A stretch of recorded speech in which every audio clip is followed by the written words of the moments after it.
नीट जाऊया दिल्लीला। शेतकरी आंदोलन या ठिकाणी होणार आहे आणि त्याआधीच या शेतकऱ्यांवर अश्रुधुराचा मारा सुरू झालेला आहे। संभू बॉर्डर जवळ अश्रुधुराच्या नळकांड्या पोलिसांनी फोडल्यात। संभू बॉर्डरवर शेतकरी आणि पोलीस भिडल्याचं दिसतंय। चलो दिल्ली आंदोलनाला गालबोट लागलेला आहे।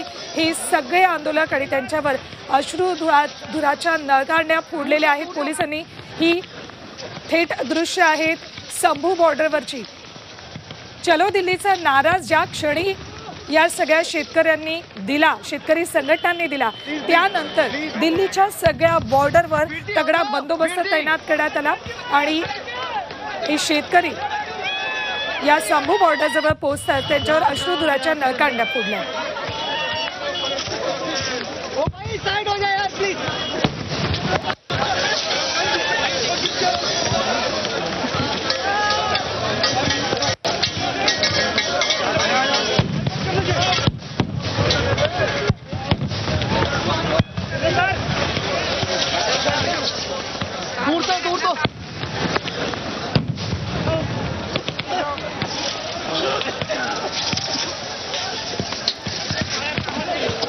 तर शेतकऱ्यांच्या या आंदोलनाच्या पार्श्वभूमीवरच दिल्ली पोलीस आधीच सतर्क झाले होते।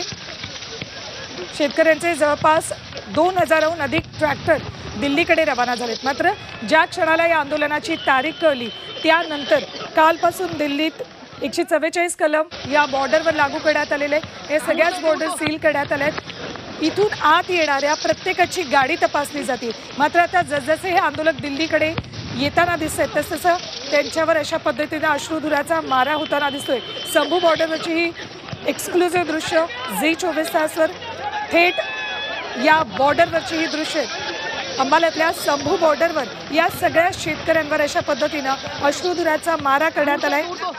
पुन्हा एकदा हे आंदोलन दडपण्याचा प्रयत्न होतोय का अशी चर्चाही त्यामुळे सुरू झाली। संभू बॉर्डरवर शेतकरी आणि पोलीस भिडलेले दिसतात।